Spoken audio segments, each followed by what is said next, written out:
Content warning. The stories and themes shared throughout this podcast may contain themes that can be distressing for you. If needed, please pause and do what you need to do to take care of yourself. If needed, please reach out to a mental health professional for support. Welcome back to another episode of Resilient AF with Blair and Alana. But hold the Alana and bring in my friend Casey. So, Casey Mulligan Walsh, I met her in November at Grieftastic, which is a griefy book fair. My sister brought her to me and was like, "You need to meet her." But so many people wanted to talk to her that I actually didn't have a chance to get to know her. And we had a call after Grieftastic, and I was like, this woman needs to be in my life. She's amazing. So she writes about life at the intersection of grief and joy, embracing uncertainty, and the nature of true belonging. Her award-winning memoir, The Full Catastrophe, All I Ever Wanted, Everything I Feared, was released from, how do you say that, Motina? Motina. Yeah, Motina Books in February 2025. She's written for the New York Times, HuffPost, Next Avenue, Modern Loss, The Manifestation, Hippocampus, Barron Magazine, and numerous other literary magazines. Her essay, still published in Split Lip. Those are like some tongue twisters. I know. Yeah, it was nominated for Best of the Net. She's the founding editor of In a Flash Literary Magazine and serves as an ambassador and board member for the Family Heart Foundation. Casey lives in upstate New York with her husband Kevin and too many books to count. Is there such thing as too many books? I don't think so. That's not in her bio. I'm adding that in. When not traveling, they enjoy visits from their 4 children and 10 grandchildren, the very definition of the full catastrophe. And I am so honored that you are here today. I am so excited to be here today, Blair. Anytime I get to talk with you is a treat. Yeah, and I love it. Like when we met at Grieftastic, but everyone was coming to talk to you. You were a featured author. My sister's like, you have to get to know her. And every time I started to talk to you, someone came up. I was like, in due time. And then later in the lounge, we were having a meeting with someone from our team that we're having a project with, and we had a bit of a chance to chat. So I'm so glad that we connected after because it gave us a chance to have uninterrupted time to understand and get to know each Mhm. other. Those And events are like being at a wedding, at your own wedding. You want to talk to everybody, so you don't really get to talk to anybody. yeah, and They that's can be, okay. That's yeah, okay because it's also you still get a feel for yes, who you want to build a relationship with. And I think what right. that's like the beauty of in-person events. Because to be Mhm. honest, like, yes, we run in the same circles, but where else would I have met you? Like, I live in British Columbia. Alana is in Right, Winnipeg. We didn't have a book there, but I was like, we need to go. Like, this is cool right. because we were at Endwell and I went with no expectations except for like, let's go meet our other griefy people because it's so Mhm. isolating. Because it's not like there's like, we're not like a teacher or we're not like, I'm trying to think of like other professions, insurance, selling insurance. Like, there's all these industries where there's so many people, even in Mhm. each community, but there's not a lot of us. Mm-mm. Yeah. Mm-mm. And I feel like the grief community, it's a small world, and when we get together, it's like we just all speak the same language. We do. And what I love about you is that I don't love that you've had trauma, but you've had a lot of trauma. And what I love about you is how you show up. You show up very vibrant and full of life. And I want to use this time together to let our audience into your world. And so, I mean, when we talked, you shared a few things. You were orphaned at 12. You went to live with relatives in a different state, and your brother stayed in your hometown, so you're separated. And then he died when you were 20. You were the only family member surviving left. You married young, um, and that fell apart. And then years later, Eric died, your son, in a car crash.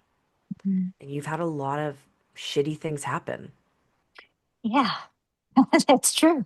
Yeah. And so I don't know I'm going to leave up to you. Like, that's the high level of your story. Yes, it's the bird's eye view. It's the bird's eye Right, view. And like the book, right. like, what's the opposite of bird's eye view? Fish eyes view? I don't know. I don't know. The magnifying Yeah. detail view, maybe.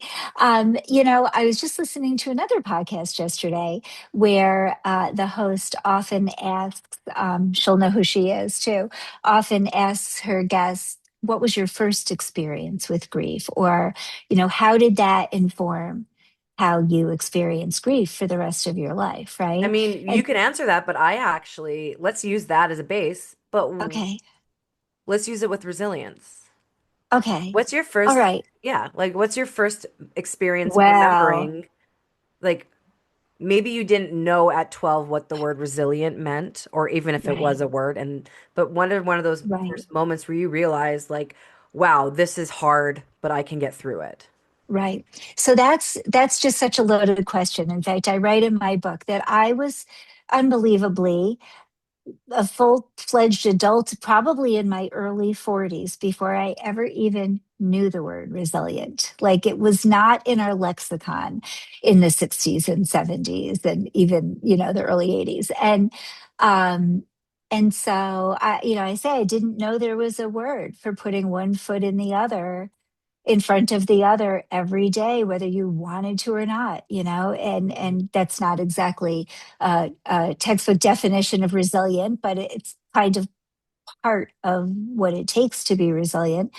I probably never thought I was resilient, but it's funny when you ask that question. My first experience with grief was at 12, but even before that, we moved often. I was in three schools in second grade. Gosh, let's see, one, two, three, four, five. I went to five schools before I moved in seventh grade upstate. And so always being the new girl, right, requires resilience. Mhm. And it not that resilience doesn't always mean I think that things go well, but somehow you just persist.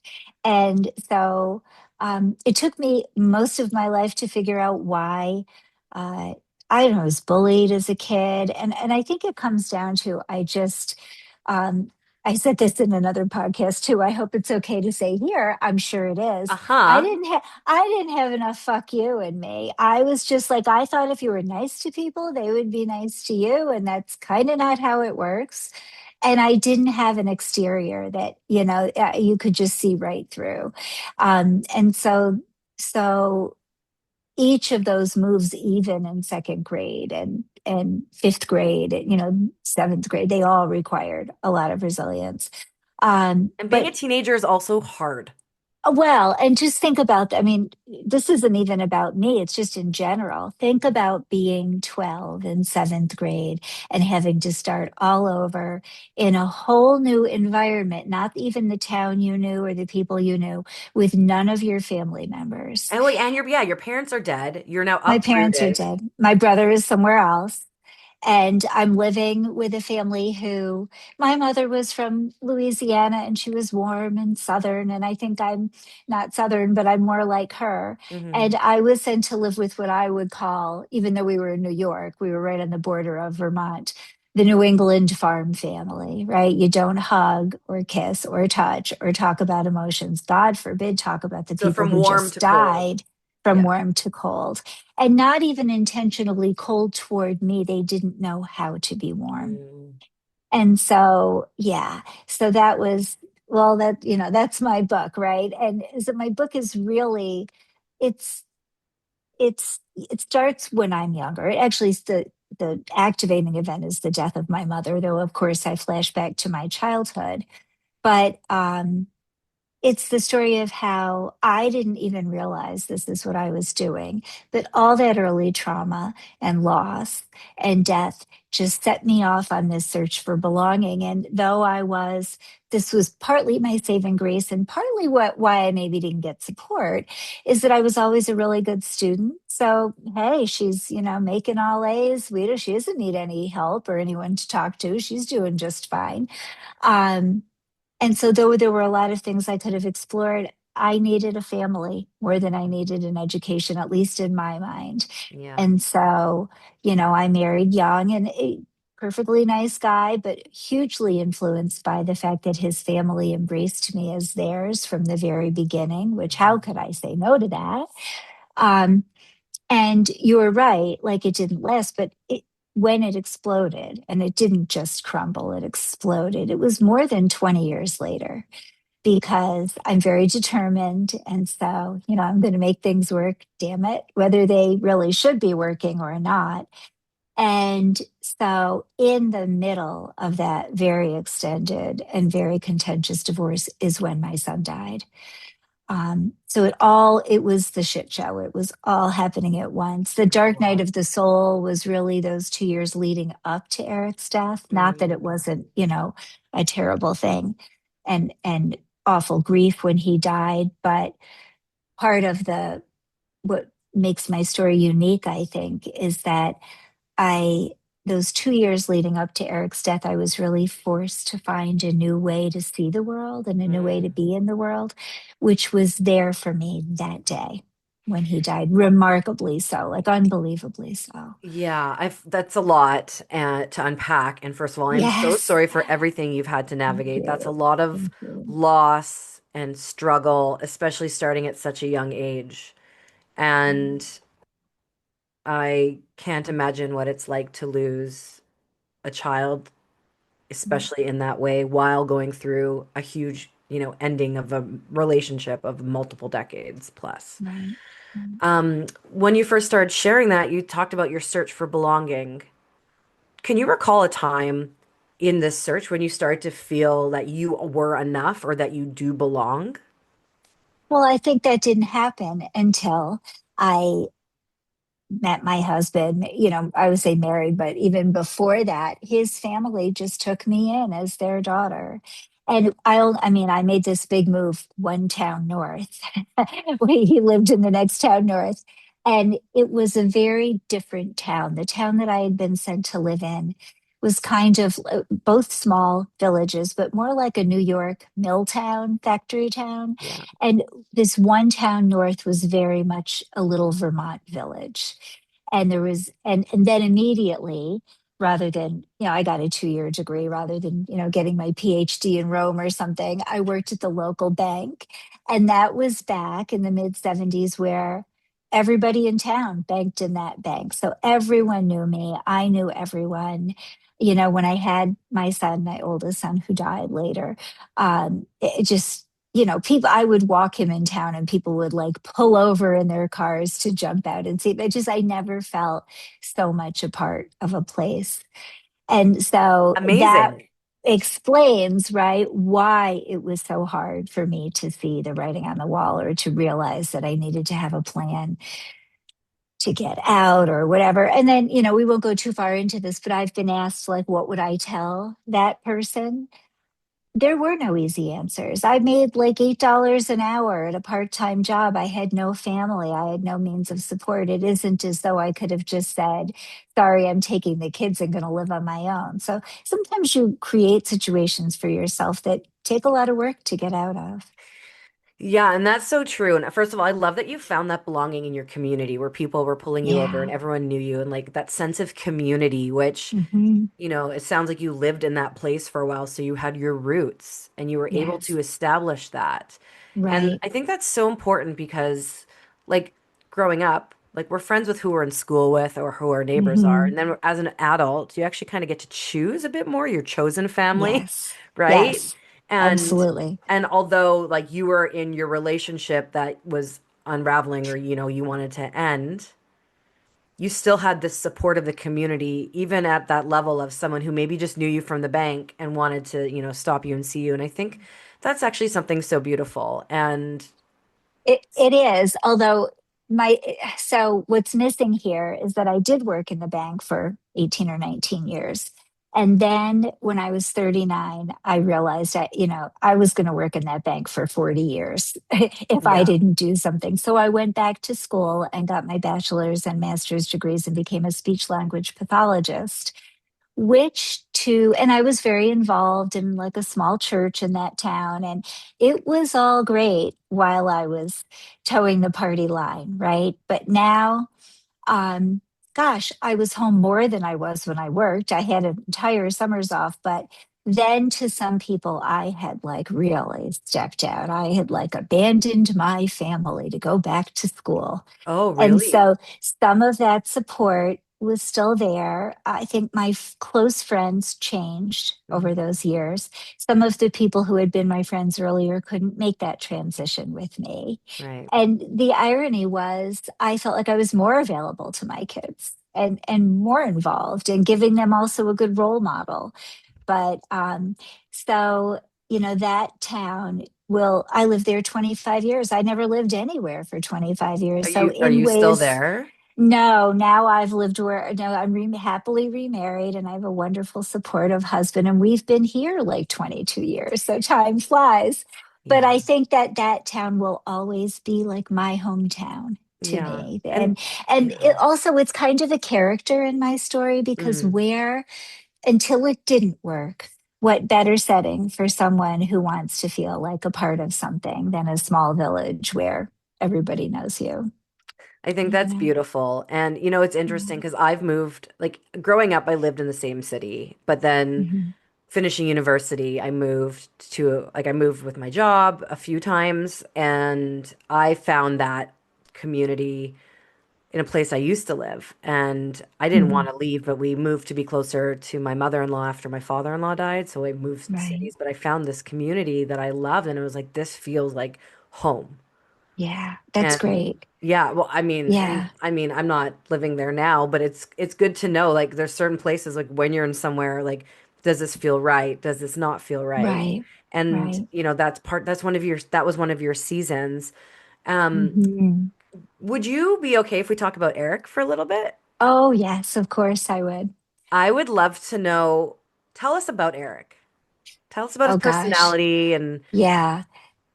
So, Eric was the oldest. He had a big personality. He was an entertainer.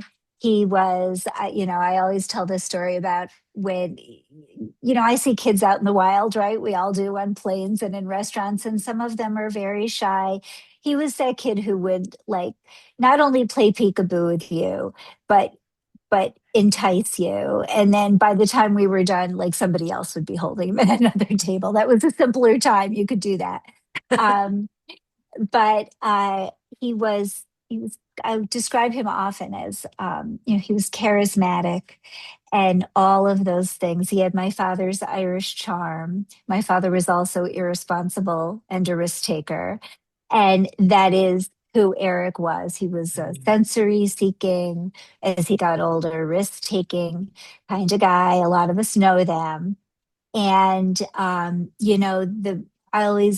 my book was almost titled Big Air, because the higher, the more danger, that whether it was snowboarding or water skiing or whatever. Mhm.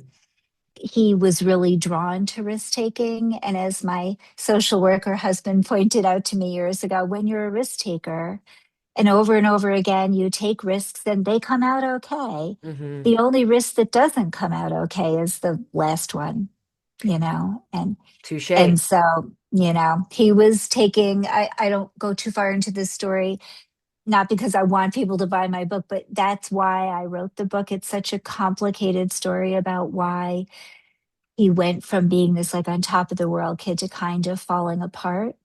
So he didn't just get in the car one beautiful day and have a car accident. There was so much more to that story. Mhm. Um, but although I will say that I think a lot of people will relate to those kids that are kind of flying high in high school and don't make that transition to young adulthood as successfully as we hope they would. Plus, we just had so many stressors in our lives then. But he was the guy who had like 7 phone calls a night, not from a girlfriend, but all the girls who wanted to talk to him like their big brother, you Oh. know?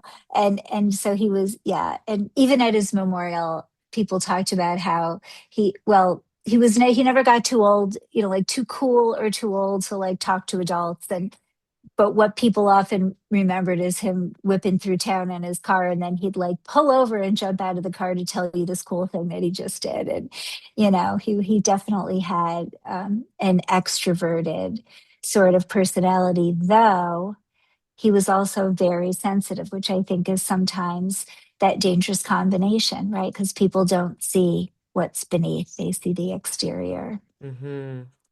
Yeah. And he died in a car accident. He did a single car accident that was He died so much like he lived. He hit a ditch and his car flew, airborne, and then like came down on its nose. I mean, it was big. He lived big and fast, and he died the same way. I am so sorry. May Eric's Thank memory be a you. blessing. Thank you. When my dad was in palliative, like right before he died, or like hospice, Hmm. he was almost gone. And the doctors and I were talking, and one of the doctors said, like, people die often like they live. And it's so interesting because So true. my mom, it was always early. And I have that. Like, if I'm early, being early is on time and being on time is late. Yeah. Yeah. And it's anxiety. But like, that's how Yeah. she was. And we Yeah. joked that she was early to her own funeral because like she learned she Oh, had cancer and then she like went into the hospital and they're like, you have 2 weeks left to live, and she died 3 days later. We're like, oh oh, my she was early to gosh. her own funeral. She was early to. And then my dad, he was very much like, fuck the government. I'm good. Like Canada, we don't have free healthcare. We do, but we pay taxes, Right. right? So Right. my dad like always had it out for the government, and he was not well. Like he was on government assistance. He struggled with addiction and mental health and Hmm. Hmm. COPD. And he Hmm. like refused to die. Like the rabbi was sitting with him and was like, Leonard, like you know that it's coming. Like, why not just let go? Like our mom let go. Our dad was like, Right. why would, No. and this at this point, our dad couldn't get out of bed. He wasn't eating, wasn't looking at computers or phones. Hmm. And the rabbi goes, why won't you let go? Like, what's keeping you alive? And he's like, why would I go anywhere? I have 3 square meals a day and free Wi-Fi. And he fought until the bitter end, like where we had to, like, we were titrating his oxygen, and we had to give him a crisis dosage of morphine because he was like his body is so used to addiction that he got like he wouldn't let go. And it's just so interesting that you Hmm. said that like he died like he Yeah. lived. And it's He like, did. and also gives it food for thought about how are we living? Right. And like, I don't know. I often think about that. Like, how am I living that's going to reflect how I die? Yeah. Yeah. If I live big, I'm like, oh God. Yeah. I Oh know. God. I know. I Boo. know. Yeah. That's so interesting. I'm just laughing because you're talking about timing, and I'm that person that's always, I'm never really late, but I'm always like 5 minutes late. So I don't know what that means for That means you're me. late. You were on time Well, for today. You you, were on time I was, today. no, for things like this, I'm on time. But if I like, I have an appointment, I don't have ADHD, but this is a very ADHD Yeah. thing, I think, that I calculate the time that I need, but I realize what I don't do is think about that 5 minutes it takes to like put on your coat, get in the Mm, car, back out of the driveway. So that's just funny. That's just a that's funny yeah. story. Yeah. Yeah. My dad was also really punctual. Like I come from punctual Okay. lineage, but he You didn't. do. Yeah. He died like he lived, and he like stuck it to the government, Yeah. refused to go, took all the drugs. Like he Yeah. tried to convince the Yes. doctor to give him cocaine. He's like, I'm gonna die anyways, and I feel like if you gave me and dying patients cocaine, we would just feel better. It's like, Oh okay, my dad. gosh. Well, I talk a lot about the fact that I was born determined, and so that may factor in, but that's it. But as I say, determination is not always a positive quality, right? It can spur you to accomplish great things, Right. but it can also make you refuse to see when enough is enough. I mean, also like, Yeah. I mean, and I don't know. Yeah, it's interesting. Do you, Yeah. so how long ago did Eric pass away? Oh gosh, 26 years ago. Long time ago now. Yeah, hard to believe. Hard Wow. to believe. In fact, he would be, I think I calculated this. Yeah, he would be older now than I was when he died. And he would be like, he'd be the age I was when I married my husband now. So Yeah, it's like just it hard could to be, believe that. Yeah. that's He'd be that. 40. He'd be turning 47 this year in a couple of Wow. months. Yeah. He'll be 20 forever, of course. Yeah, forever You 20. know. Oh, Yeah. do you still stay in touch with any of his friends? That's an interesting thing. I am in touch with some of his friends, but one of the things that was very difficult for me because I didn't have family, right, who was grieving him. When the divorce happened, my husband's family, who, by the way, just for a visual, lived like kitty corner across the street from me, Yeah. they completely cut me off. And so I really lost all of that. And then I was already working about 40 minutes away, and I met my husband and I moved from that town. And so the point is that my husband and my stepkids and most of my friends didn't know Eric. So I'm kind of in that isolated. But you have to understand, like, think about at 20, most of his friends were off at college, or then they were having their families and Mm. starting their careers. So now, all these years later, I have a little more connection with them than I did all those years ago. And, you can't expect a 19 or 20-year-old to really fully grasp that they're all I have of him.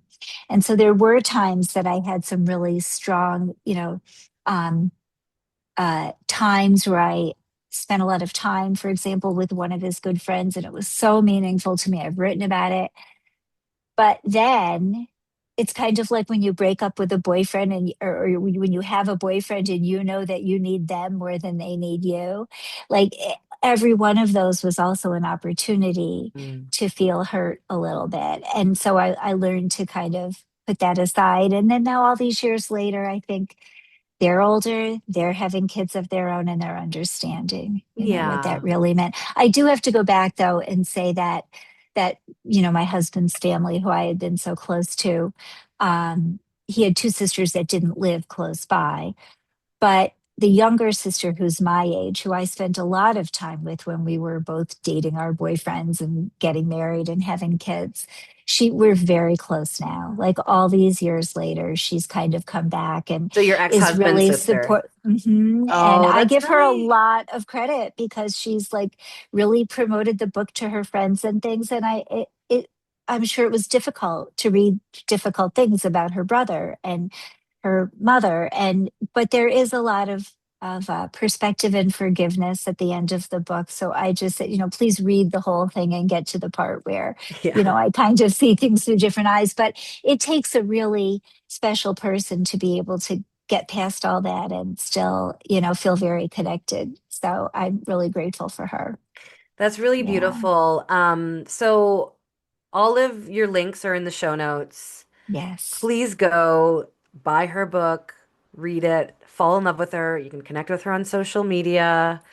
Sign She's up a for my Substack. I sign just up. wrote a newsletter this week. I would love to see more people there who want to talk about grief, but also about navigating uncertainty. It's not all death, right? It's just all of those times in our lives where, we're kind of living in the dark woods. Yeah. Oh, then you know what? Then Yeah. why don't we wrap up with a piece of advice about that for someone who's living in this place of like not like minor uncertainty, but this like very like it's kind of like it's very like rattling, that Yeah. earth-shaking and Yeah. uncertainty. Maybe they're about to like they're in the middle of a big change or an up level, Right. an Right. extension or a shrinkage, whatever it might be. Right. What is your piece of advice for someone Well, who's going through that? I would argue that, excuse me, that we're all in uncertainty in one area of our lives at all times. I think there's very rarely a time that, every relationship, every living situation, every single thing in your life is just 100% perfect with no worry, right? Mhm. So I think this is advice that we all need. I think I'd say two things. There's this thing called the neutral zone. It's really a organizational psychology concept that William Bridges first talked about how when we're in the neutral zone, you could call it liminal space or the bardo or any one of those other things, but you're in a time of uncertainty, you're uncomfortable. You want to go back to where you were, where it felt safe. And I think about when you moved, right? Like, you'd love to go back to where you felt safe and held, but you can't. And so then you'd like to just jump ahead to feeling safe and held now. But if you can name the fact that this is where you are and you're supposed to be uncomfortable now, like Mhm. you're in this time. It's like sometimes into the woods, we go into the woods, that's where we grow and learn, but it's scary and dangerous, and then you come out changed and stronger. So I think one of the things is to be able to identify, just naming something, really can give you such power. but also, I have a Christian background. I was very involved in a church for all of those years. And I don't not believe those things anymore, but I think I'm a Buddhist Christian at this point. And Pema Chödrön, I just think has so much wisdom for us. Her book, one of her books, When Things Fall Apart in particular. And I was just writing about this actually in my Substack this week that really we all life is change and uncertainty. Like we keep thinking we're working to make it so it's all under control. And control's an illusion is what I've learned over all of these years. And if the more that we lean into the fact that there's going to be change and you're in uncertainty and just sit with that and see what it has to teach you, I think the more peace we find. That's beautiful. That's absolutely beautiful. Well, thank you for joining me today and our listeners on Resilient AF. Thank you so much for having me, Blair. It was just such a pleasure. And thank you to everyone who tuned in to another episode of Resilient AF. Remember, you are not alone. You have us to walk with you through the dark times. Let us be that light at the end of the tunnel. And just remember, friends, you are Resilient AF. That's a wrap for another episode of Resilient AF with Blair and Alana. And thank you for listening. Are you feeling inspired to bounce forward? Let's connect at theglobalresilienceproject.com, where you can read many stories of resilience, buy our books, shop our clothing line, learn more about how to strengthen your resilience muscle, be empowered, and more. Remember, friends, you are Resilient AF.